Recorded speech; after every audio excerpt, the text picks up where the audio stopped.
Yeah, really excited about this matchup. One of the toughest places to play in all of college football. It'll be as loud as it ever is. It always is. One of the loudest in the SEC for sure.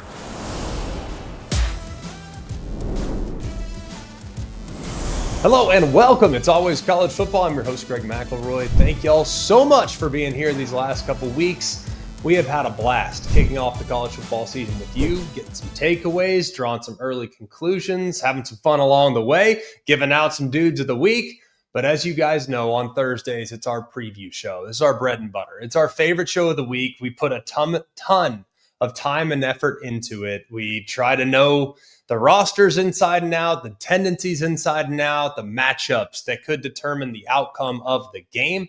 So this is our favorite show. We love all of our children, right? But this is our favorite. No doubt about it. We are very much looking forward to going through 8 games with you today. A bunch of very intriguing games, and one that I don't think, if you were to ask me going into the season, hey, week 3, you guys think you'll do USF and Miami? Didn't think that would be top of the list, but with what USF has done these first couple weeks, then in Miami we'll get a full breakdown, a full preview, because that game might be very intriguing. We also will give you a couple teams that are playing that maybe need to clean something up, maybe something to focus on as they head into matchups that shouldn't be overwhelmingly competitive. Those are teams that are ranked in the top 15. We'll give you that at the end of the show, and then we'll finish up with our giant killers like we always do, which, by the way, off to another hot start. We're off to a good start with the giant killers so far here in the first couple weeks. We'll try to keep the momentum rolling. Before I get to the previews, if I could just encourage all of you, go on the podcast platform of your choosing and leave us a rating. That's all we ask for. Subscribe to the podcast, leave us a rating on the podcast. That's all we ask for. Other than that, we're good. If you're here with us on the ESPN College Football YouTube page, glad you're here. Hope you enjoy the show. Let's kick it off with the noon Eastern slate. A couple of big games that could determine the outcome of possible playoff contenders down the road. We'll kick it off in Atlanta.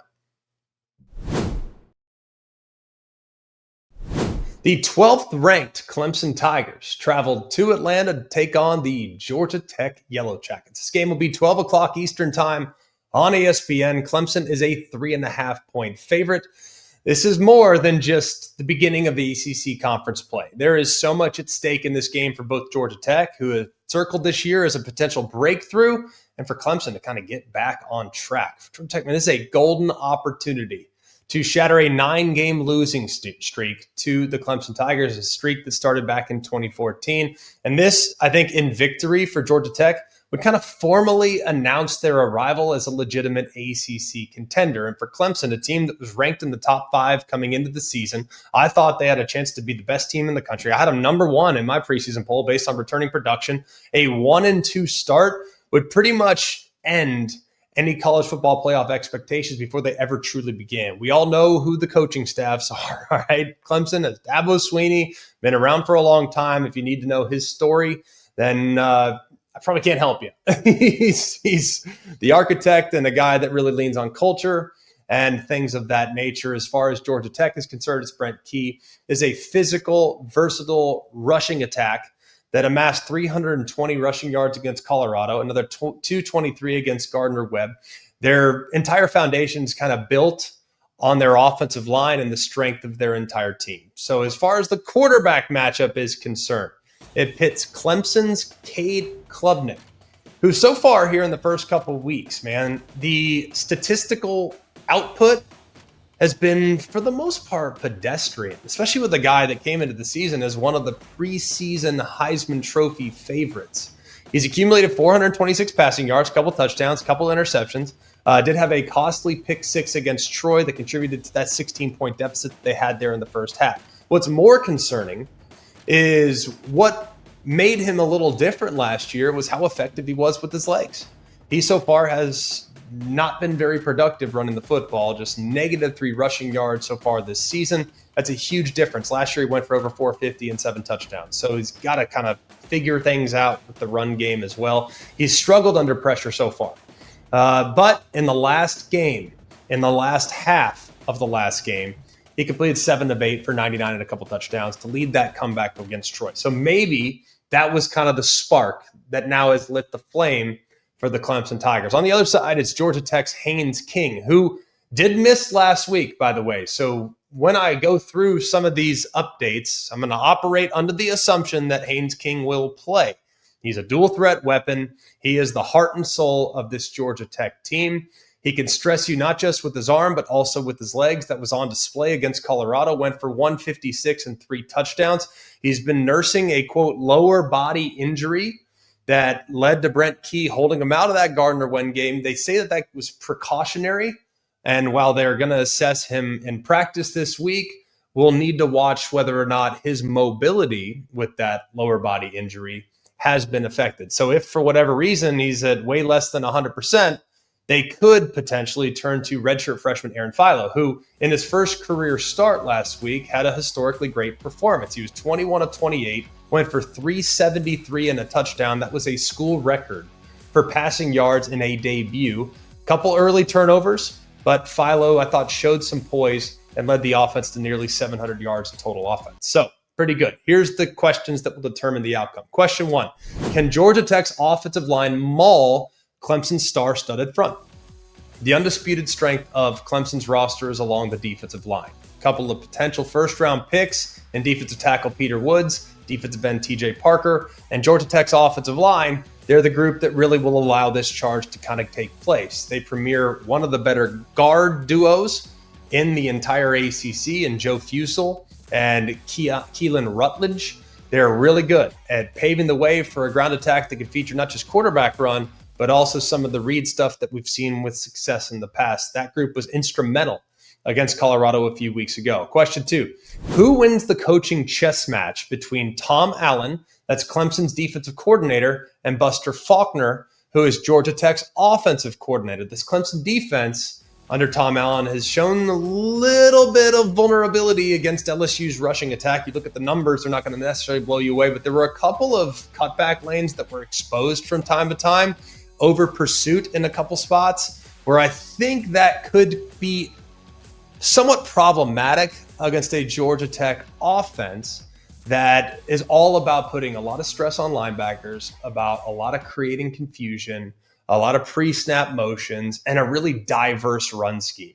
You also look at Georgia Tech's rushing attack. Jamal Haynes, who's amazing, went for nearly 1,000 last year. They also now have a 1-2 punch with the addition of Malachi Hosley, who went for over 102 touchdowns against Gardner-Webb. So they have more depth there than you realize. So now 3 Georgia Tech players have rushed for over 100 yards and multiple touchdowns in the first couple games. Haynes, King, Jamal Haynes, and Malachi Hosley. So Yellow Jackets and Navy, by the way, the only FBS teams with 3 such players this season. Question 3, can Clemson's offensive line regroup? Now, their offensive line, I think, so far for Clemson has been a bit of a liability. I don't think they played well against LSU. I don't think they played well against Troy. You also have left tackle Tristan Lee, who has been seen in a walking boot, didn't play against Troy. That's a guy that you have to absolutely keep an eye on. If he's at less than 100%, that could have an impact on Clemson's offensive line as a whole. As far as Georgia Tech's defensive line, not nearly as star-studded as Clemson's, naturally, but their defensive front has been pretty disruptive. They have 6 sacks and 14 tackles for loss against Gardner-Webb last week. I know it's Gardner-Webb, but still, that's productive regardless of who you're playing against. If the Yellow Jackets can consistently apply pressure to Cade Klubnik, then that can exploit some of the tendencies that we've seen the last couple of weeks where Cade Klubnik, when he feels the heat and the protection breaks down, it can force to inaccurate throws and bad decisions made by the veteran quarterback. Question number 4. Can Clemson's offense find some rhythm? If you look at Garrett Riley, the offensive coordinator, we know it's a variation of the air raid offense, which is really simple, but really hasn't had a lot of an identity here these first couple of weeks. They did make some nice tweaks against Troy and adjusted their run scheme a little bit, which allowed Adam Randall, their converted wide receiver to running back, to be a little bit more effective, but they're going to need to be a little bit better against a better defense this upcoming weekend. You also have sophomore receiver Brian Wesco, who I think showed some massive progress in week 2. But so far, Clemson is not holding the ball for very long. They are 116th nationally in time of possession and held the ball for just 22 minutes and 50 seconds against LSU. That puts a lot of pressure on the defense. which has been on the field for a lot. And if that group wears down against a really physical Georgia Tech team that wants to control the clock with their run game, that could be a fatal flaw. Betting trends in this game. Georgia Tech is 11-10 outright and 15-6 against the spread as an underdog against under Brent Key. They are 3-1 outright and 4-0 against the spread as a home underdog against Brett Key. This game is being played in Atlanta, and while it feels so trendy, I'm taking Georgia Tech. I'm assuming Haynes King is healthy. I'm assuming their run game can control the clock. And right now, what I've seen from Clemson's offense is not inspiring. I think Georgia Tech wins this game this weekend in what should be a statement win, a landmark victory for Brent Key. We'll go next to Wisconsin at number 19, Alabama. This game's 12 o'clock Eastern time on ABC. Alabama is a 20.5-point favorite there in Bryant-Denny. The second time that Alabama has hosted a Big Ten school in Bryant-Denny. The last time was back in 2010 when Alabama beat Penn State 24-3. I was a little surprised by that, but I remembered that Alabama played a lot of games in Birmingham there for a while. Their biggest games were in Birmingham in Legion Field, not in Bryant-Denny, so it's rare for this to go down. They'll do it again this weekend against the Badgers. Wisconsin is a big opportunity for them to kind of acknowledge where they're at with the retooled, rooted toughness, defensive identity after a disappointing 5-7 last year. Alabama right now sitting at 1-1. National championships are always the standard, of course, for Alabama. So to start the season 1-2, you can't have it happen. They have to come out, and they have to come out swinging against Wisconsin. Wisconsin's coaching staff, Luke Fickell is the head coach. His identity is all about toughness, discipline, defensive dominance. The record at Wisconsin, however, has been somewhat disappointing. Just 15-13. That includes the 2-0 start this year. And this will be a very, very challenging matchup for them because there is a bit of a talent deficit. Now, you can expect Wisconsin to be pretty aggressive on fourth downs in plus territory. I wouldn't be surprised if they went to a couple trick plays, utilize a couple unconventional formations, try to steal a possession. None of that would surprise me because Wisconsin's defense so far has been very good this year. They've allowed a total of 10 points in the first two games. This is the first time since 2019 that the Badgers have held each of their first two opponents to 10 or fewer points. That 2019 season was the last time Wisconsin made it to the Big Ten title game. On the other side, it's Alabama's Kalen DeBoer, who's an offensive innovator, a mastermind when it comes to schemes. His staff is terrific in creating opportunities through the air. They've responded beautifully from week 1 to week 2 after the disappointment that was against Florida State. Let's see whether or not they can keep that train a-rolling. The quarterback spot for Wisconsin is a little bit up in the air right now. Now, Billy Edwards went down with a knee sprain in the season opener. The keys of the offense were handed to Danny O'Neal. He's a San Diego State transfer. He's not really like your typical backup. This is a guy that's played a lot of football. He's thrown for over 2,100 yards in his career. He threw for 12 touchdowns as a true freshman for the Aztecs. 403 yards and 4 touchdowns, but also has 2 interceptions. So he does have a little bit of a threat with his legs too. He's shown the ability to kind of escape the pocket and create some positive yardage on scrambles. But we'll be watching that quarterback spot closely. Billy Edwards was handpicked by this staff to transfer from Maryland to be the architect of this offensive scheme. We'll see if he can go. If he can go, that's a huge plus, but they do have a capable backup that does have experience in Danny O'Neal, so make sure you watch the depth chart closely to see whether or not their quarterback situation shows up before game time there at 12 o'clock Eastern time. For Alabama, it's Ty Simpson. Through 2 games, the stat line's been very nice. 480 yards, 5 touchdowns, most impressively, 0 picks. I think this will be very, very interesting to see where things go with Ty Simpson because I think he's just getting started. I've seen a lot of really nice things from him. He's been accurate, he's been poised, and if you look at the game against Florida State, I thought he had one of the better performances for the entire Alabama team. Now, the stat line didn't blow you away in that game. The efficiency didn't blow you away. But under the circumstances, with the pressure he was feeling, I think he played admirably in that performance. You got to check the injury report in this game, kind of across the board. I already referenced Billy Edwards at quarterback. You also need to check out the status of Jake Renfro for Wisconsin. He's their center. More on him in just a minute. And then Alabama, their wide receiver, Ryan Williams, was in concussion protocol last week, did not play in the game against Louisiana Monroe. But if he's back, that's a huge boost to the passing attack to create explosive plays. Question 1, can Wisconsin's pass rush get home? Now, Wisconsin's schedule has been pretty soft these first couple weeks, but the defense has 8 sacks in 2 contests. And if you look at Alabama's offensive line against Florida State in particular, they had some challenges, especially on the edges against a quality pass rush. That didn't materialize last week, but Wisconsin will be a huge step up in competition from what the Tide's offensive line saw last week. So can Wisconsin apply pressure? Can that pass rush get home? That's question 1. Question 2, can the improved performance of Alabama's defensive line carry over? One guy in particular that I think you need to watch is James Smith. He's number 23. They have a bunch of guys up front that are all rock solid, but number 23 might very well become a difference maker as the season progresses. Man, he was firing off the ball. He was gap penetrating last week. He, at defensive tackle, provides a legitimate threat of taking over the game if he is unaccounted for or if he's in a one-on-one pass rush situation. As far as Wisconsin's offensive line is concerned, 2 games against lesser competition, I don't think it's been great. The protection has been a little bit suspect from time to time. It's been a little bit up and down. Haven't seen a remarkable amount of push in the run game. They average under 4 yards per carry against Miami, Ohio. And I already referenced the loss of veteran center Jake Renfro could be a catastrophic blow. Now, he's been dealing with a lingering knee injury. They have a couple of guys there behind him. Kerry Kadonko is the guy that played mostly last week. That's an area that could be attacked if Jake Renfro is unable to go. His presence provides stability, provides experience, and in the middle of the offensive line, I cannot tell you how important having a high-quality center can be, especially in this matchup. Question number 3, how effective can Alabama's run game be?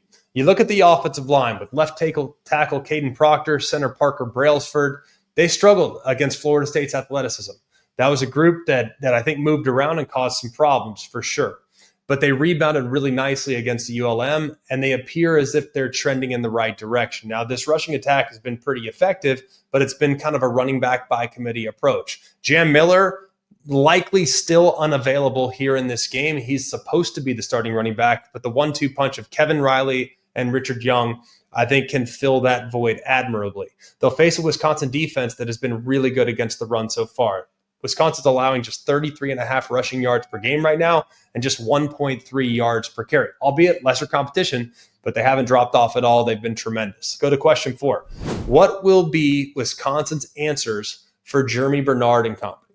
Because Jeremy Bernard has become fantastic here in the last couple games. He emerged against Florida State, has 213 receiving yards and a couple touchdowns.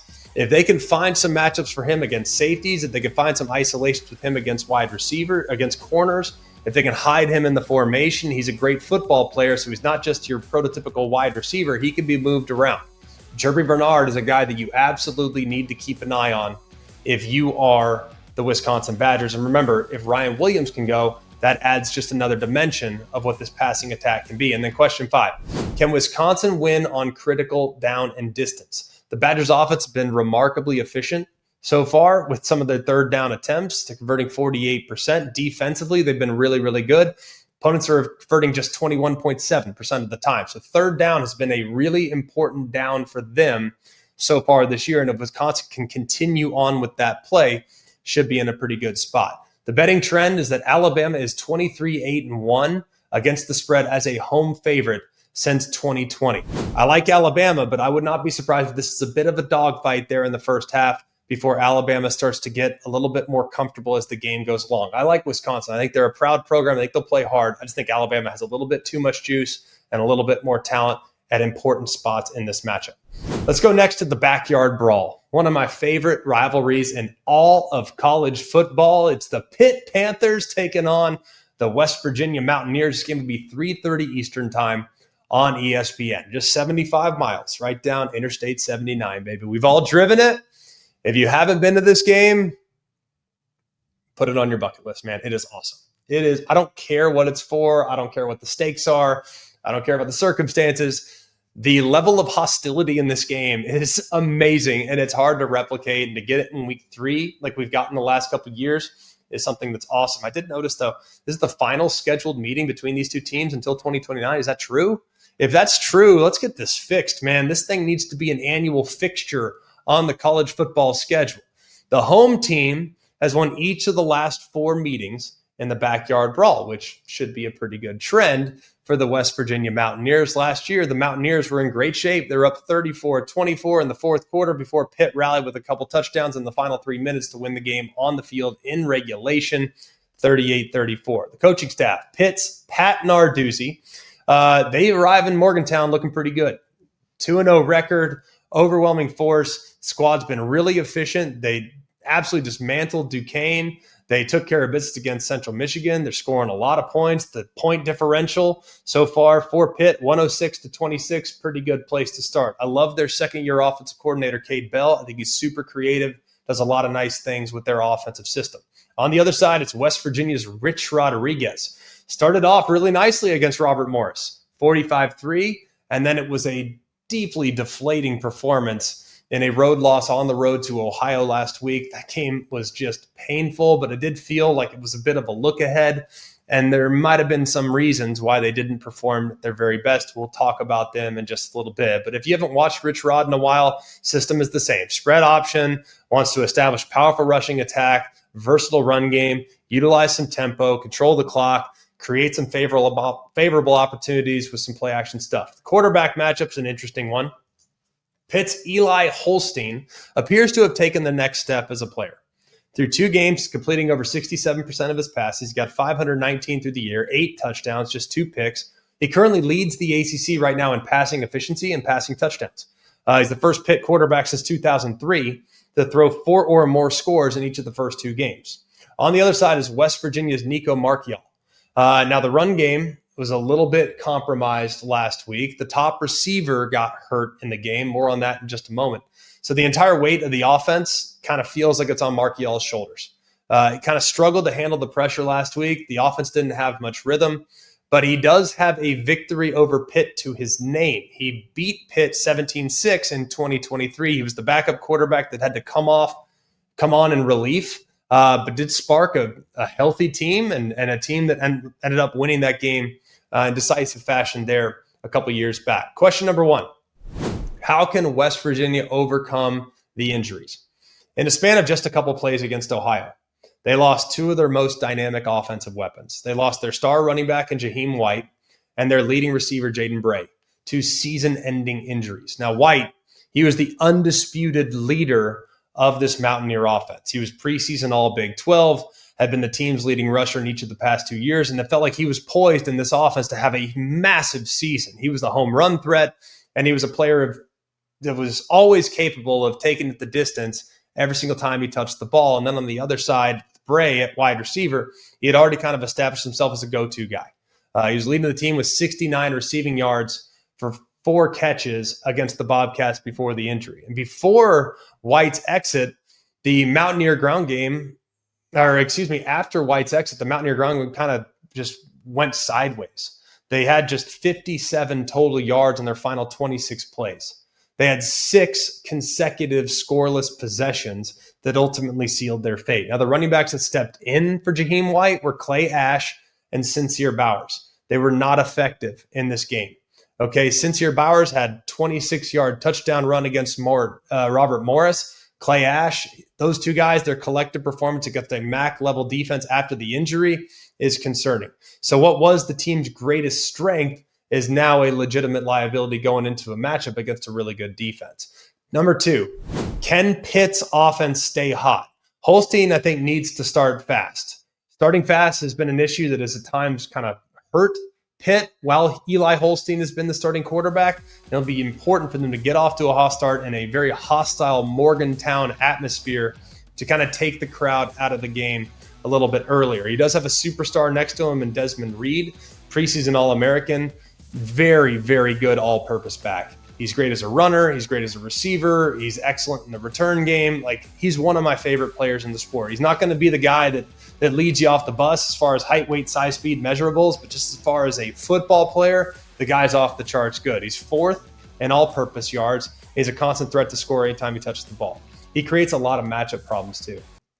kind of forces defense to account for him in the passing game. He gets a lot of one-on-ones with linebackers as a result. He also opens up opportunities for receivers like Raphael Williams, who currently leads the team with 166 receiving yards. And this is a solid team when it comes to third down and a really solid team when it comes to the red zone. Question number 3, will West Virginia's defense stand up? Now, they've only allowed 10 points a game, a figure that is obviously skewed by an overmatched FCS opponent in week 1 and against Ohio. But the Mountaineer defense kind of struggled at times to kind of contain the mobile quarterback for the Bobcats last week, and they got beat a couple times with explosive plays in the passing game, and they might be on the field a lot because right now West Virginia's offense have not been very good on third down conversions. They're converting less than 30%. That's 115th in college football, and they have lost the time of possession battle decisively. They've held the ball for an average of 23 minutes and 38 seconds in their first couple games. That is 132nd in the FBS. That will be really important in this game because this defense is solid, but they're not outrageously deep. So if for whatever reason West Virginia's on the field for prolonged stretches and they only hold the ball for 24 minutes in the game, that's a huge advantage in favor of the Pitt Panthers. Question 4, can Pitt's front 7 control the game? Look, a hallmark of Pat Narduzzi's system is built around one very simple philosophy. You will not run the ball. Stop the run at all costs. And through 2 games, the Panthers have the top-ranked rushing defense in the ACC. They're allowing less than 40 yards per game. They have compiled a remarkable 40-14 record when holding the opponent under 100 yards rushing. Now, the heart of this defense is Kyle Lewis. He's the linebacker, super disruptive, very, very instinctive. 11 tackles, 3.5 tackles for loss, and 2 sacks this season already. He's got a lot of negative plays. He's always playing in the opponent's backfield, and the entire game plan kind of revolves on him being free and making plays, and they're going to be great on first down as well. If you can stuff West Virginia's running game on first down, that'll force the Mountaineers into obvious throw third and long situations where that super aggressive pass rush for Pitt can take over. Now, West Virginia's offensive line, it wasn't good last week. Couldn't generate a consistent push. And the brain trust, I think, is going to have to get very creative with jet sweeps, with quarterback draws, with screens, with misdirection to try to generate some positive yards. It might be a little smoke and mirrors, but that's okay. That can be helpful in a game like this. The pick for me, the Pitt Panthers. I just don't know how West Virginia's going to be able to move the football. Like right now, I know what I'm getting with Pitt's offense, and I know what I'm getting in the front 7 defensively from Pitt. I think it's going to be really hard for West Virginia to manufacture yardage without a trick play or 2 or a big play created or 2. The 6th-ranked Georgia Bulldogs head to Neyland Stadium. This game is 3:30 Eastern time on ABC. What it sounds like and what I read, they're going to checker Neyland, which is always a super cool look. I love it when they do that there in Knoxville, Tennessee. Georgia is a 3.5-point favorite for this game. College Game Day will be broadcasting live there from Knoxville, and that should be good news for Tennessee fans. The last time College Game Day was in Knoxville was on October 15th, 2022.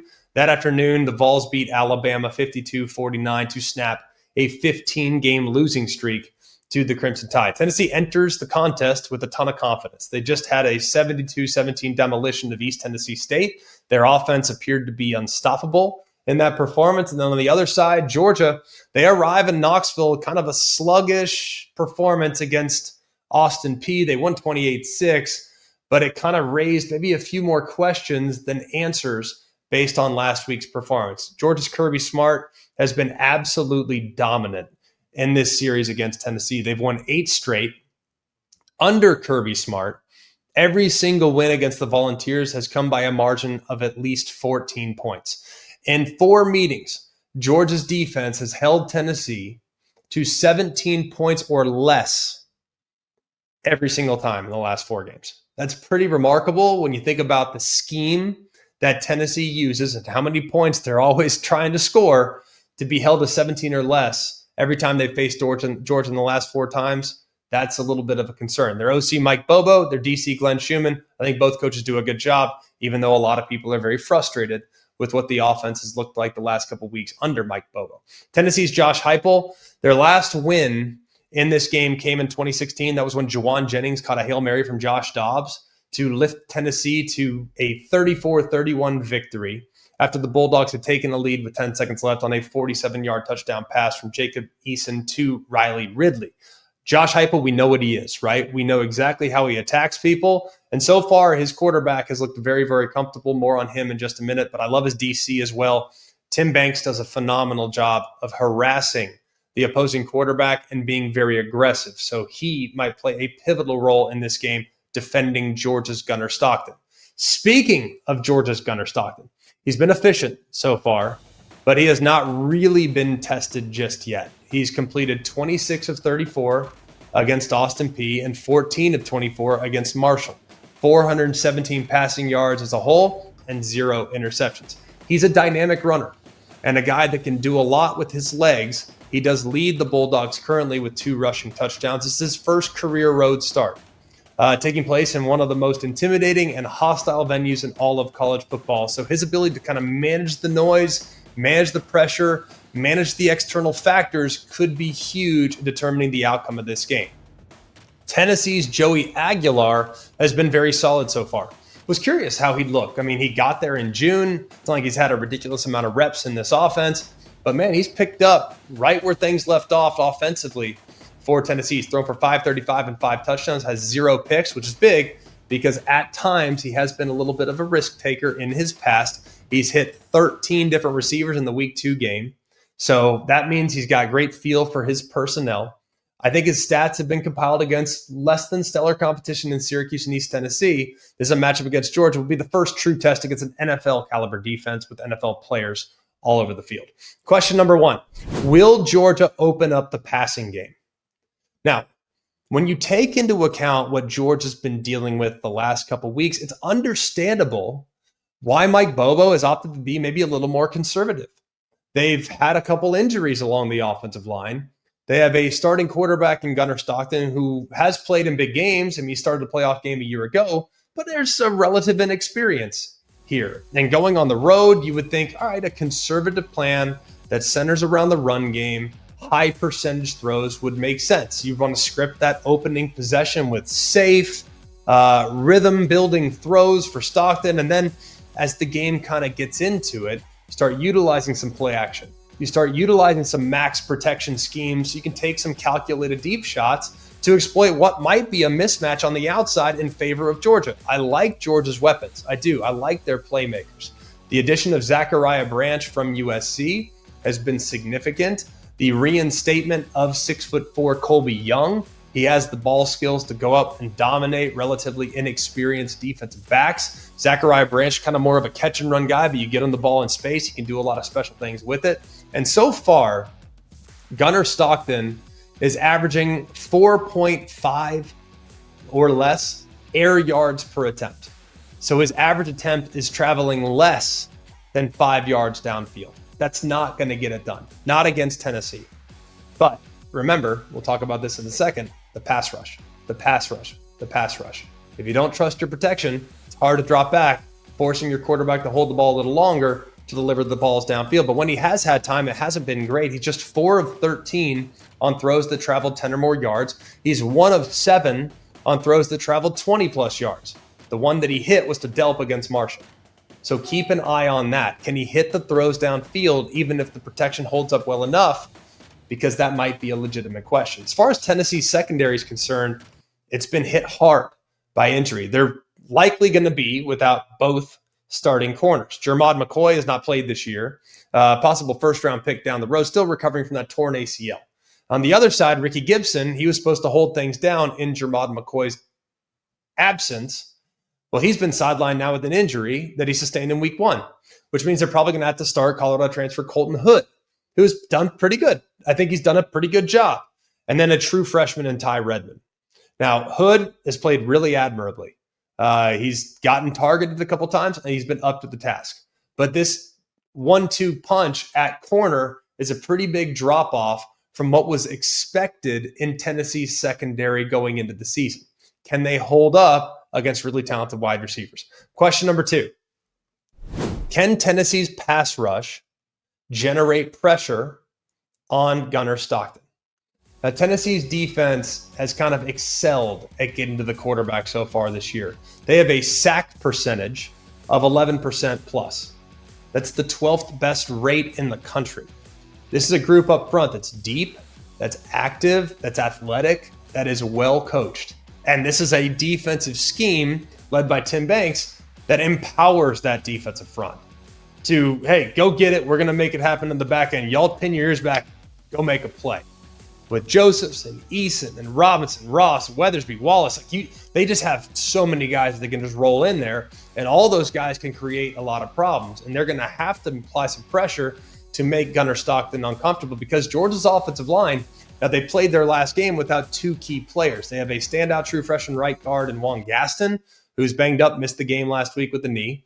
Right tackle Ernest Green, who played left last year, playing right this year. He's been hurt with the back. Their status for the game as of this moment is a little uncertain. So if those guys are unable to go or they're at less than 100%, that is absolutely something worth watching because in their absence against Austin Peay, felt like there was a lot of pressure on Gunnar Stockton. Now, there weren't any sacks given up because he's a good runner and had a good feel for the spot, and he was getting rid of the ball really quickly with some of their behind the line of scrimmage throws. But the pressure was pretty relentless against a team in Austin Peay. What's it going to be like against an unbelievable pass rush from the Tennessee Volunteers? Question number 3. Which team will be more effective running the football? Let's start with Tennessee. Early on in the season, I've really liked what I've seen from Tennessee's offensive line. That was a group that I had questions about. They lost a lot of good players off last year's team. If you talk to those within the Tennessee program and those that have observed practice, they said, no, that group's going to be fine. I still needed to see it to believe it. And against Syracuse, really the only real competition they've seen so far, I thought they played really well. I think there's a lot to like with what I've seen so far from that revamped offensive line. I do think they have two really solid backs, too, that can cause a lot of problems. And Star Thomas and Deshaun Bishop, I really like those two guys. But don't forget about Peyton Lewis. He's gotten in there, giving us good reps as well. Now, Georgia's offensive line, we talked about, they've struggled in pass protection, but they've been pretty good in the run game. And they roll some guys in there, too, at running back with Frazier, Bowens, Phillips, who's really speedy, and the always reliable Cash Jones. So which team can more effectively establish the ground and pound could go a long way in determining the outcome of this game. And then question number 4, will this game be decided by third down efficiency? The Volunteers have been awesome on third down, 65% conversion clip. That's top 10 nationally. Georgia's offense, not great so far up to this point, just 44.8% of the time did they convert. That's 52nd. So if it comes down to third down so far in 2-game sample size, the Volunteers have a pretty significant edge. Betting trend in this game, Georgia is 2-11 against the spread as a favorite since the start of last season. 1-11 against the spread in their last 12 as a favorite, and 0-3 against the spread as a road favorite. I'm taking Tennessee. Doesn't feel good. I'm not going to lie, because Georgia, I feel like, is kind of waiting. It felt like they've been so conservative. They've kind of played their cards close to the vest. I wouldn't be surprised if they came out and had by far their best performance of the season. And I know their defense is amazing. And there is a lot that I don't know yet about Tennessee, but at least I've seen some firepower. At least I've seen some downfield shots hit, and at least I've seen a pass rush that appears to be really relentless that might be able to neutralize the advantage that Georgia normally has against the opposing defensive line. I'm taking Tennessee. Doesn't feel great, but I think they can get it done there in Neyland. The 18th ranked USF Bulls travel to Miami to take on the 5th ranked Miami Hurricanes. This game is 4:30 Eastern time on the CW. Spread right now, Miami is favored by 17.5 points. This one circled early in the calendar on Miami's schedule is kind of a routine early season tune-up. Now it's completely changed. This is a high-stakes battle, right? With the best team in the G5 against a team that has legitimate national championship aspirations. I think the Bulls will travel to Hard Rock, and they'll be up to the test. I do. This is big for Miami. It's a march towards a national championship for South Florida. To pull off what would be maybe one of the biggest 3-game stretches in college football history would be amazing. The start for USF has been nothing short of remarkable. They destroy Boise State 34-7. That was the biggest win for USF since 2016. That was their first win over a ranked opponent since 2016. And then they could just follow it up, going to Gainesville the next week and knocking off a ranked Florida Gator football team. That 20-yard field goal walk-off winner from Nico Gramatica. The Bulls were not really the beneficiaries of luck either. I mean, they outgained the Gators, 391 to 355. They capitalized on some mistakes made by Florida. And in both victories, the Bulls have won the turnover battle. They are +4 right now in the turnover margin. Plus, they've had some game-altering performances on special teams. Fake punt touchdown against Boise, game-winning field goal, and a safety against Florida. There's a lot to like with what USF's Alex Golesh has done. He's installed a new identity in Tampa, inherited a program that had struggled mightily for a very long time, but they have transformed into an opportunistic, resilient, talented, and now nationally ranked force. Mario Cristobal's team on the other side had an emphatic victory over Notre Dame in the first week of the season. It validated their top 10 preseason ranking, and it was a testament to what's been built under Mario Cristobal. They've controlled the clock. They controlled the line of scrimmage. They won the time of possession battle, 34 minutes, 26 minutes. And most critically, they won the turnover margin +2 by forcing takeaways while giving it away 0 times. They dismantled Bethune-Cookman. The offense was off the charts good. And it kind of showed their maturity in being able to handle business as a heavy favorite. The OC Shannon Dawson, the DC Corey Heatherman, really good coaching staff there for the Hurricanes. Let's go to the quarterback matchup, one of the best of the weekend. USF Byron Brown. He's the straw that stirs the drink for the Bulls. Now, 6'3", 230 pounds. He can beat teams with his arm and his legs. He's thrown for 473 yards and a touchdown. Is also the team's leading rusher right now with 109 yards and 2 scores on the ground. He's a physical runner. He welcomes contact, but he does have a big arm and is capable of making any throw on the field. On the other side is Carson Beck, who has revitalized that image of what he was 2 years ago. He's completing 76% of his passes, 472, 4 touchdowns, 0 picks. He has 185 consecutive passes without an interception, dates back to his time at Georgia. He's been very disciplined, and I think he's been flawless in their performance last week. He completed his first 15 passes, finished 22 of 24 last week. So he's in a really good spot mentally going into this game. Question number 1, can USF hold up against the Miami offensive line? It's no secret, the offensive line for Miami, they are the strength, especially the right side of that offensive line. Inez Cooper at right guard, CeCe Maui Noah at right tackle. They open up the holes for physical running backs like Mark Fletcher, like Marty Brown.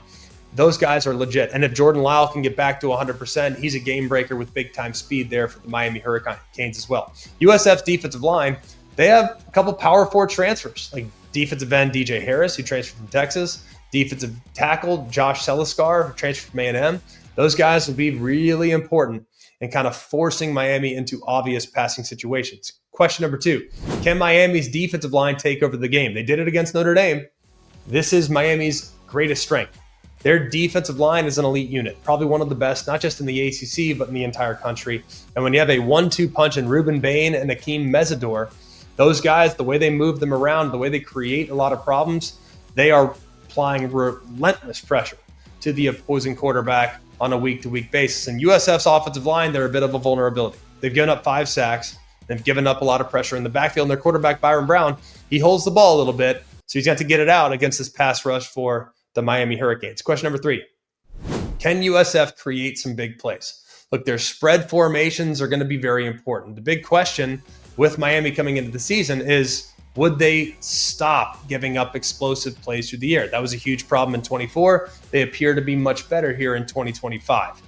I think it would be imperative for them to make USF be patient, make USF throw it underneath, then rally up and tackle like they have so far, because Keyshawn Singleton and Chris Nimro, those 2 wide receivers for USF, they can make you look silly on the downfield throws. Question number 4, can Byron Brown break it open? For USF to have a chance, I think Byron Brown has to be the best player on the field. These are really athletic linebackers led by Wesley Bassint. They'll be assigned to kind of spy Byron Brown, kind of contain the QB run game and allow that pass rush to kind of collapse the pocket and to make him really, really uncomfortable. A betting trend in this game, South Florida is 5-0 against the spread against AP top 5 teams all time as an FBS program. The talent disparity along both lines of scrimmage is too significant to ignore. Miami's defensive front is poised to dominate a vulnerable USF offensive line that will disrupt Byron Brown's rhythm, limit the explosive plays. I think Miami wins this game. I think they win this game comfortably. It doesn't feel good because I've liked so much what I've seen from USF. I just think Miami matches up better against USF than Florida and Boise State the last 2 weeks. I think Miami wins it. I think they win it running away. I'd lay the points. Arkansas is at Ole Miss. This line is about 9.5. This game is 7 o'clock Eastern time on ESPN from Vaught Hemingway Stadium. Ole Miss, they've already had a tough road win, 7-point hard-fought conference win on the road at Kentucky. That was pretty impressive considering how they started in the game with a couple picks by their brand new quarterback. And for Arkansas, everything's been statistically amazing. But two completely overmatched opponents, we're not really sure exactly what to make of them just yet. You look at the game in 2024, Ole Miss won that one 63-31, and it was the Rebels' passing attack that set records and exposed that Razorback defense in pretty catastrophic fashion. Sam Pittman is Arkansas's head coach. His offensive coordinator is Bobby Petrino. And Arkansas's offense numbers are among the best in the country so far, nearly 600 yards per game on offense. They're fifth in scoring at 54 points a game. These figures were against Alabama A&M and Arkansas State. So those are two of the more gettable defenses that the Razorbacks will face all year. Their defensive coordinator is Travis Williams. He does a fantastic job. For Ole Miss, Lane Kiffin, since taking over in 2020, they have established Ole Miss as one of the best offenses in the entire country. They lead all FBS programs in total yards per game dating back to 2020. His offensive coordinator, Charlie Weiss Jr., does an amazing job. His defensive coordinator, Pete Golding, one of the highest paid defensive coordinators, worth every penny. He has transformed that unit to a group that was at one point a liability in Lane Kiffin's tenure to being one of the best in the country on a year-in, year-out basis. Arkansas's Taylon Green is a super dynamic dual-threat quarterback. Spectacular numbers against lesser competition, has accounted for 750 total yards and 11 touchdowns. Does have one on the ground, 10 through the air.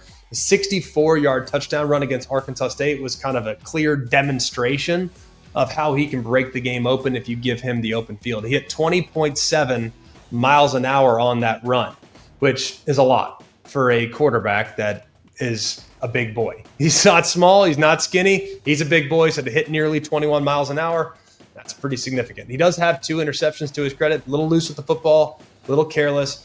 He is prone to occasionally trying to force big plays at inopportune times. So keep an eye on that. He's going to have to be smart against an opportunistic Ole Miss defense. Ole Miss's Austin Simmons, first-year starting quarterback, really talented thrower. He's got a lot of arm talent, but he has had some big mistakes in the first 2 games. So far, the biggest thing with him, he's got to understand when a play is dead. If it's a bad snap, off the mark like it was last week, low and away, on the ground, pick it up, throw a pick.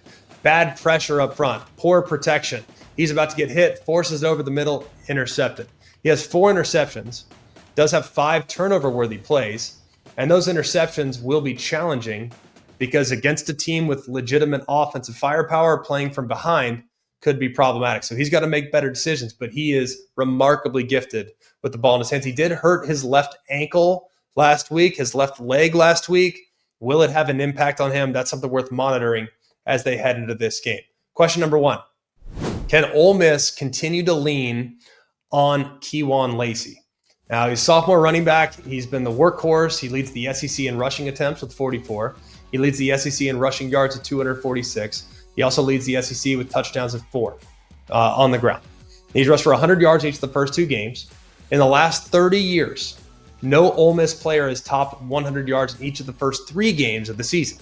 So history sitting there right in front of Kewan Lacey. I think he is the guy that makes them different this year compared to where they were last year in 2024. They did not have that go-to guy in the run game. They did not have that difference-making running back. Kewan Lacey can absolutely be that guy. Question number 2, how effective can Arkansas's rushing attack be? Now, their running back, Mike Washington, has been really efficient. Explosive, nearly 11 yards per carry. He's complemented by a powerful bruiser in Braylon Russell. First 2 contests, they averaged over 257 rushing yards a game. That's tied for 17th right now in the FBS. And the offensive line, second-year offensive line coach Eric Mateos, they've been good. They have averaged 11 yards per rush before they even get touched for the most part. And they're averaging getting touched 3, 4, 5 yards downfield. So the offensive line has been up to the task this season so far. The Ole Miss defense, big overhaul. They lost 4 key players in the front seven defensively to the NFL draft. They are currently 113th nationally. They're giving up 181 rushing yards a game. They are bottom 10 in stuff rate, which is a problem, meaning that backs are getting to the second level before they get touched. That's an issue. So the focal point of this matchup might be the matchup between the center, Caden Kittler, and Ole Miss's defensive lineman, Xavier Harris. He's 6'8", 330 pounds, co-defensive lineman of the week in the season opener. I wouldn't be surprised to see him line up right over the center throughout most of this game. Pete Golding wants to utilize Xavier Harris's versatility, move him around different positions on the defensive front. I think he'll try to exploit that matchup there right in the middle of Arkansas's offensive line. Question number 3, can Arkansas play keep away? By establishing the run, Bobby Petrino can kind of control the clock, control the tempo. That will limit the amount of possessions that Lane Kiffin and Charlie Weiss Jr. have to kind of create some explosiveness offensively. That'll obviously also keep the Razorbacks' own questionable secondary off the field. So Arkansas's offense might have to play a little defense in this one, because I do think this offense for Ole Miss can create a lot of big plays. That's question 4. Can Ole Miss continue to manufacture big plays? Last year, I talked about it, 63-31. Ole Miss threw for 515 yards in that game. That's how many Jackson Dart threw for. And it led to a complete offseason overhaul of the Razorback secondary. They went out, they aggressively used the portal, they wanted more size, they wanted more speed in the back end defensively. They go get Julian Neal from Fresno State, Connie Walker from Oklahoma, Jordan Young from Cincinnati.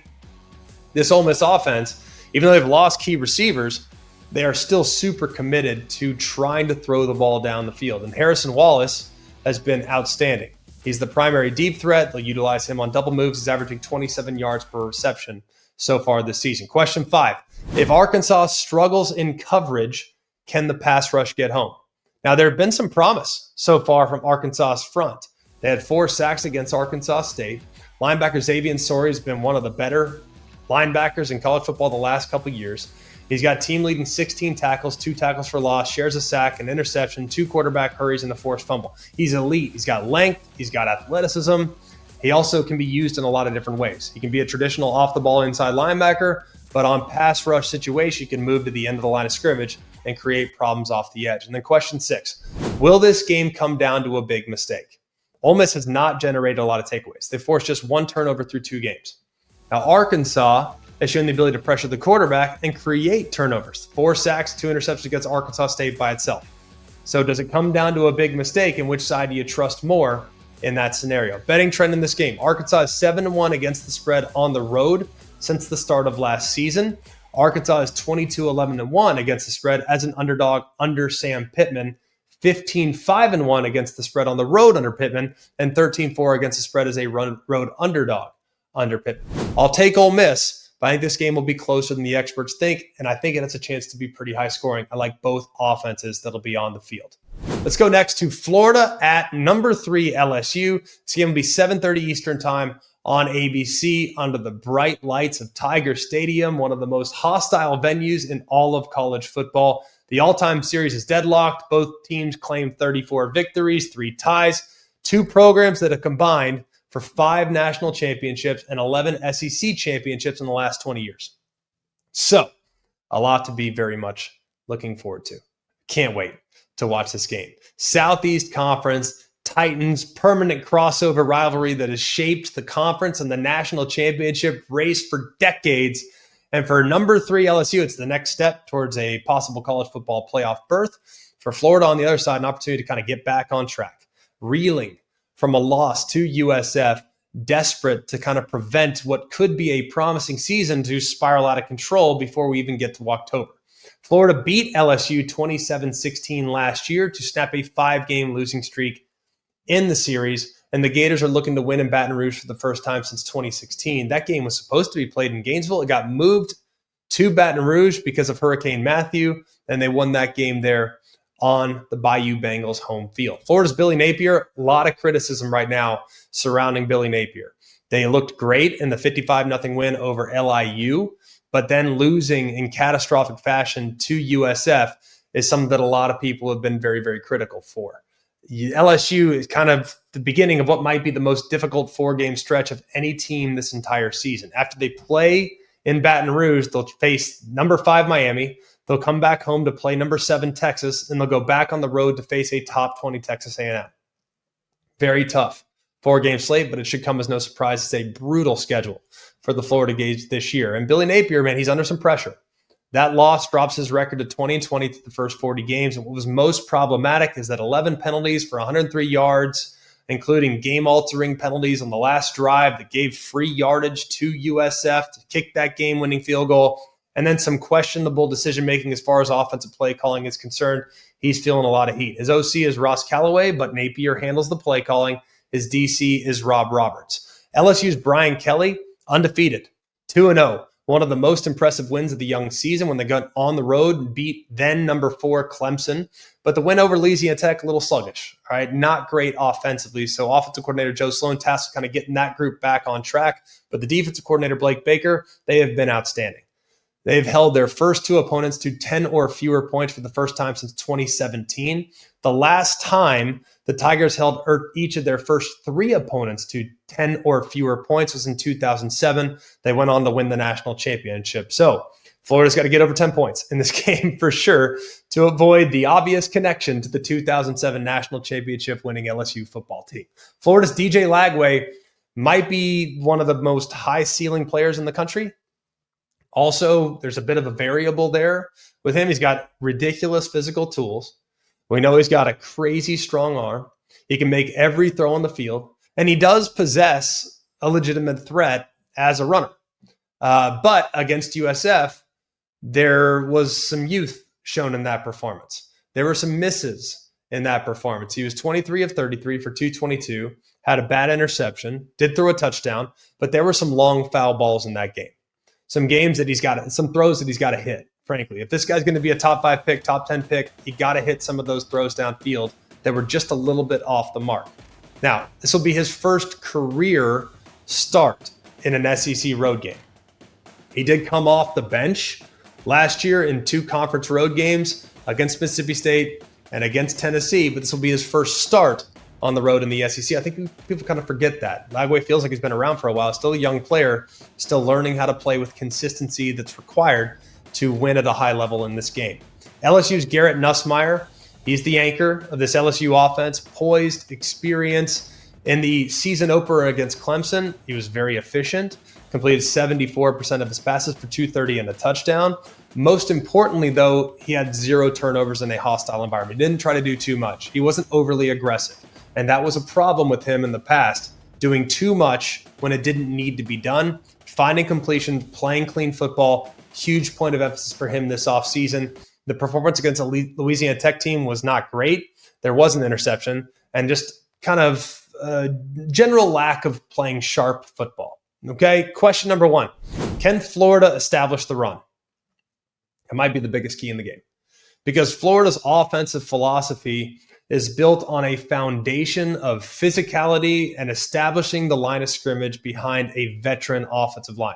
They want to control the game through a potent rushing attack. It's averaged 166 yards a game in the first 2 weeks. The centerpiece of that attack is running back Jaden Baugh, who in his sophomore year is super decisive, one of the most effective backs in the country, averaging an impressive 7.5 yards a carry, and really good breaking tackles and gaining yards after contact. And there's probably going to be a lot of contact in this game. He's got to run hard and do a great job. He was respectable last week, 93 yards on 18 carries. However, he's got to be dominant, I think. Not just good, dominant for this offense to reach its potential. The ground game is behind an offensive line that has been considered going into the season to be a real strength. You got an All-American candidate in center in Jake Slaughter. You got a left tackle in Austin Barber. This is a projected starting lineup that returned nearly 6,000 career snaps. A ton of experience to kind of help pave the way for Jaden Baugh, but the performance so far up to this point hasn't been great. They've allowed a bunch of tackles for loss, not what you want to see. And then against USF, they couldn't generate a lot of consistent movement up front. For LSU's defense, they've been elite so far this year. They currently rank 7th in the country in rush defense, and their prowess was on complete display in the season opener. They held Clemson's ground game to just 31 rushing yards. They followed that performance by allowing Louisiana Tech to gain just 61 yards on the ground. They have elite talent. They got great depth along the defensive front. The interior of the defensive line is massive. You got Sadir Mitchell, who's 355. You got an emerging star in Dominic Kinley, who can collapse the pockets and create a little pass rush there on the interior as well. This philosophy is creating pressure from the inside out. The interior is where they will have to try to win against the Florida Gators to allow Harold Perkins, who's playing off the ball and outside now, and Whit Weeks, who's just an amazing football player. If those guys have clean jerseys, they can make a lot of plays there at the second level. Question number 2. Can LSU's firepower come to the forefront? Now, LSU's passing attack, we know it's formidable. Right? We know the receiving core is amazing. Super proven, high-end talent. They were aggressive in the transfer portal. They added 2 explosive playmakers in Barryon Brown from Kentucky, Nick Anderson from Oklahoma. They return next to Aaron Anderson, who is probably as good a slot receiver as you'll find in college football. There's a ton of talent. There's a ton of depth. Aaron Anderson was the leading receiver against Clemson with 99 yards. Barryon Brown paced the team against Louisiana Tech. Nick Anderson always provides that legitimate deep threat who can stretch the field and is poised at any moment for that breakout to actually go down. As far as Florida's secondary is concerned, the group finished 2024 on a really high note, and it showed a lot of improvement down the stretch, but there were some vulnerabilities exposed against USF. The offense repeatedly kind of took advantage of a few breakdowns in coverage, a few breakdowns in communication. The 66-yard touchdown pass resulted in a busting coverage during a defensive substitution. Receivers wide open, uncovered down the field. The tackling was also a problem in the secondary because of a couple plays there. Simple pass right out in the flat, 29-yard gain after a bunch of poor pursuit angles and missed tackles by the defensive backs of Florida led what should have been a 4 or 5 yard gain into a 29-yard play. Now, the pressure will be significant on Devin Moore and Cormani McClain. And their safety tandem of Jordan Castile and Bryce Thornton, they're going to have to hold up and tackle reliably against really quality wide receivers for LSU. Question 3. Will Florida be able to hit some big plays off play action? The entire offensive system under Billy Napier is about setting up the run, hitting the run, getting the run game going, which sets up long, slow developing play action shots for DJ Lagway. His greatest strength is attacking defenses on vertical throws. Now, he missed a few of those against USF. He's got to hit those. But it really starts with establishing the line of scrimmage and then setting up play action. Against this pass rush, that could be very difficult, especially if some of those routes are a little slower developing, like I just referenced. Question number 4. Can Florida's pass rush get home? Now, statistically, not great. They're 123rd right now in sacks per game. The absence of Caleb Banks, who is by far the team's best interior pass rusher, has absolutely been felt. And it sounds like he's going to be back for this game, which is huge for that Florida front. Now, experiences against an accurate quarterback like Nussmeier, if you give him a clean pocket with a lot of time to survey the field, to let those talented receivers win, that could be a problem. So the pass rush for Florida has to show up and has to be a difference maker against a relatively inexperienced LSU offensive line. Question number 5, in a rivalry game, how much do emotions play a role? In the loss to USF, I know we've talked about it 100 times this week. Florida had 11 penalties, 103 yards, and 2 catastrophic fouls on the final drive. Pass interference and unsportsmanlike conduct where a guy spits on the player. All right, that can't happen. You have to keep your cool in a rivalry game, and the team that best does that will be in great position to win the game. Betting trend in this game. LSU is 4-1 against the spread in their last 5 meetings against Florida, and 6 of the last 7 meetings have gone over the total. I will not make a pick in this game, but I'll be on the call alongside Sean McDonough and Molly McGrath, 7:30 Eastern time on ABC. I can't wait to see you from Death Valley. Finally, the 16th ranked Texas A&M Aggies traveled to South Bend, Indiana to take on the 8th ranked Fighting Irish of Notre Dame. It's going to be 7:30 Eastern time on NBC. Is this a must-win scenario for Notre Dame?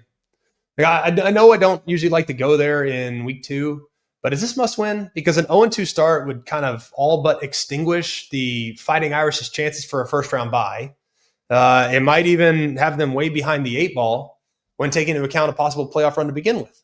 Can they run the table and go 10-0? Sure, like we saw them do it last year, but I almost feel like this is almost must-win territory for the Fighting Irish. For Texas A&M, Mike Elko, he's done a good job of kind of establishing the identity of the Aggie program, kind of get away from the pro-style system that they ran for a long time, bringing in Colin Klein. His scheme, which he successfully ran at his alma mater, is kind of a multiple front, attacks with leverage, attacks with tempo, attacks with misdirection, some pre-snap motion, and a physical running game that can create some favorable matchups and explosive plays. On the defensive side is Jay Bateman. They've really worked on trying to improve on-field communication. Huge point of emphasis this season. They have a greater trust in their defensive backs to hold up in coverage, which should unlock the pass rushers that they have up front. For Notre Dame's Marcus Freeman, they have a great staff. Mike Denbrock was brought to South Bend to try to cultivate quarterback play. He's done so beautifully and kind of create a really quarterback-friendly offense that centers around running the football and highlights their very talented offensive line. On the defensive side, it's Chris Ash. He's new, and they did not generate a lot of pressure against the Miami Hurricanes, and they also played a lot more zone coverage than we've seen in the past. We'll see if that continues against Texas A&M. Texas A&M's Marcel Reed, the output so far has been very impressive. 66% completion, 509 passing, 7 touchdowns, 0 picks. He leads the Aggies in rushing as well with 105 yards and a rushing touchdown. He's a dual threat player and does put a lot of stress on the opposing defense. And Colin Klein's willingness to kind of open up the playbook, it seems like there is a little bit more trust there than there was a year ago. So we'll see exactly how they hold up and how his offensive line can hold up in protection. As far as Notre Dame's CJ Carr is concerned, it was a baptism by fire, man. First career start on the road, under the lights, top 10 opponent. The most challenging environment you could possibly want, and there were a lot of flashes of elite talent in there. He could play off schedule, the way he bought time, ran around, found Micah Gilbert there in the end zone after scrambling 20 yards behind the line of scrimmage was amazing. I think offensive coordinator Mike Denbrock, they kind of implemented a very conservative, RPO-heavy scheme to kind of give him some easy throws, some easy decisions. They're going to take the training wheels off this week, though. I think they can, because I'm very encouraged by what I've seen so far from CJ Carr. Question number 1, can Notre Dame neutralize the Aggies' edge rushers? Now, A&M has a pretty good front when it comes to wreaking havoc. And Notre Dame has a very celebrated offensive line. It might be the most critical point of the game. Now, A&M lost a lot of quality to the NFL draft last year. They lost 3 defensive linemen to the draft, but it appears like they've kind of reloaded. But they've turned into maybe a little bit more dynamic, a little bit more of a movement unit, a little bit more of a disruptive movement. Now, the leader of that front is 5th-year defensive end Cassius Howell. He was great against Utah State. He recorded something that you don't see very often that's called a sack trick. That is a sack on 3 consecutive plays. It hasn't happened in college football in a very long time. The last time it happened was in 2015, so it'd been 10 years, and he did it against Utah State. First sack, up and under, beats the left tackle around the edge. Second sack, kind of established the outside threat, used a little bit of a inside move. Then on the finale, speed rush around the corner. Like, he showed a lot of pass rush plan, kind of sophisticated plan, and an arsenal of moves that will be really hard for those Notre Dame tackles to stay in front of. And A&M's defensive front, they've already registered 7 sacks this season. Notre Dame's O-line, coming into the season, was supposed to be one of the nation's best. 54 career starts, nearly 2,800 snaps. They didn't play very well against the Miami Hurricanes. Right tackle Emil Wagner has played 16 games, did not play well against Ruben Bain and Akeem Mesidor. He's got to be back on his A game. The right guard was kind of rotation between Lambert and Absher, bit of an issue. Both those guys had challenges throughout the game. Even the veterans on the left side, Billy Schrouth, Anthony Knapp, they didn't play up to their potential as well. So 3 sacks surrendered. That can't happen in this game, not against this disruptive Aggie front. Question number 2. Can Texas A&M stop the run? Jeremiah Love's one of the best backs in the country. He's one of the most explosive, one of the most versatile. He's a true home run threat every time he touches the ball. The problem is he didn't get it enough. You talk to the staff, they're like, all right, Jeremiah Love's going to be featured in every plan. I think he needs 20 carries. I think he needs 20 carries in this game. Anything less, I'll be disappointed. Now, take what the defense gives you. If they're selling out against the run, you got to throw it, so be it. But Jeremiah Love needs his touches. He's got to get 20 in this game. I think take advantage of a Texas A&M defense that has struggled a little bit in the first 2 games. Look at their game against UTSA. They gave up 200 yards on the ground. They made it a point of emphasis to reestablish the line of scrimmage in week 2, and it was a much better showing against Utah State. They had just 78 rushing yards. But they did a little too much movement, a little too much aggressiveness there up front. Defensively, it led to getting gashed from time to time against San Antonio. If that happens again, we know what Jeremiah Love can potentially do. At the second level is Tarian York. He's the heart and soul of the Aggie defense, preseason All-American. He led A&M with 82 tackles last year, had a 10-tackle performance against UT San Antonio. He'll be pivotal in this game in trying to account for the outstanding trio of running backs that Notre Dame has at their disposal. Question number 3, can Texas A&M's O-line win up front? There's a veteran group that hasn't given up a sack. I love their 1-2 punch with Reuben Owens and Le'Veon Moss. And new defensive coordinator, Chris Ash, kind of disappointing there in the front. Kind of disappointing so far. They do have good depth in Bryce Young and Jason Onye and Donovan Heinisch. Just 1 sack and struggled to kind of get off the field. Now they applied pressure, but they didn't get Carson Beck to the ground. So hopefully that group can take a huge step and neutralize the possibility of these 2 running backs for A&M getting out into the open field. Question number 4, can Texas A&M's receivers create some separation against an elite secondary? Now, the primary pass catchers are Casey Concepcion. He's a transfer from NC State, and Mario Craver. He's a sophomore. These guys are quick. They run great routes. They create great separation. I also like Ashton Bethel-Roman. So it's really 3 solid wide receivers for the Aggies. They're going to be going against a Notre Dame secondary that has superstars. Leonard Moore and Christian Gray, 2 of the best in the entire country. Now, still adapting a little bit to a little bit more of a zone scheme. I think zone goes out the window this year. I think zone goes out the window in this game. I think you're going to see a Notre Dame defense that gets up into the face and plays a lot of man and challenges the accuracy of Marcel Reed, forcing him to throw against tight coverage into tight windows and see if they can get hands on the football.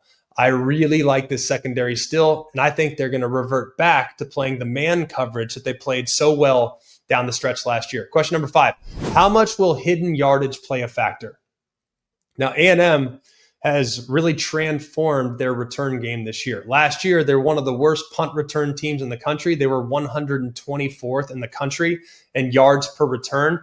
And through 2 games here in 2025, they apparently have taken a huge step in that area. They're currently 5th in punt return average. They are 11th in kick return average. And the turnaround is fueled by 2 guys that are electric in the return game, Casey Concepcion and Terry Bussey. Concepcion's already housed a punt for a touchdown. So can the punt game, can the return game be a factor in favor of the Aggies in this game? Betting trend, Notre Dame is 16-5 against the spread against ranked teams under Marcus Freeman, including 16-4 against the spread since his first full season in 2022. I'll take Notre Dame. I think they're going to commit to running the football. I think they're going to play man coverage. They're going to play defend defense. And I think they're going to find some run lanes to allow Jeremiah Love to get into the open field. One thing I want to see from some national championship contenders that shouldn't have their hands full this weekend. We'll start with number 1, Ohio State. Just continued efficiency, man. I'm loving what I'm seeing so far. Keep it up. Number 2, Penn State. I want to see a faster start. Number 4, Oregon. I want to avoid complacency. They were incredible last week. Absolutely incredible. Let's keep that thing going. Number 7, Texas. Clean up the penalties. All right, there was some lack of discipline. There were some drive-killing penalties, a little bit sloppy. Clean that up if you're the Texas Longhorns. Number 9, Illinois, a little faster start up front. Gave up 4 first-half sacks. Let's clean that up from the very beginning. Number 11, South Carolina. They have really not done a ton offensively. They've used some special teams. I want to see them be a little better with their offensive execution against Vanderbilt. And then Oklahoma, I want to see ball security and turnover creation. They've forced 0 and they've had 4 turnovers. They got to be better there. I always give them to you at the end of every Thursday show. It's our giant killers. You already probably know a few of them so far. I'm taking Georgia Tech over Clemson. I'm taking Tennessee over Georgia, but I am also adding Vanderbilt over South Carolina. I look at Vandy, man. I think they're being respected, under the radar. No one's paying attention to them, but they played the exact same Virginia Tech team that South Carolina played the week before. They made mincemeat of Virginia Tech. South Carolina needs some help to win that game. And then I'll take Cal over Minnesota there in the nightcap. That'll do it for us here at Always College Football. I encourage you guys so much to continue to rate the podcast, or if you get the podcast, subscribe to the podcast, or if you get the podcast.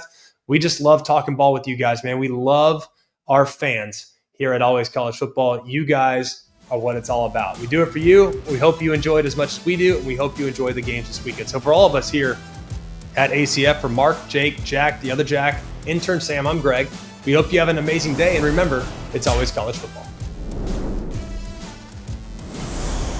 Hey guys, it's Greg McElroy. Thanks for watching Always College Football. Make sure you like, rate, and subscribe to ESPN's YouTube channel and wherever you listen to your podcasts.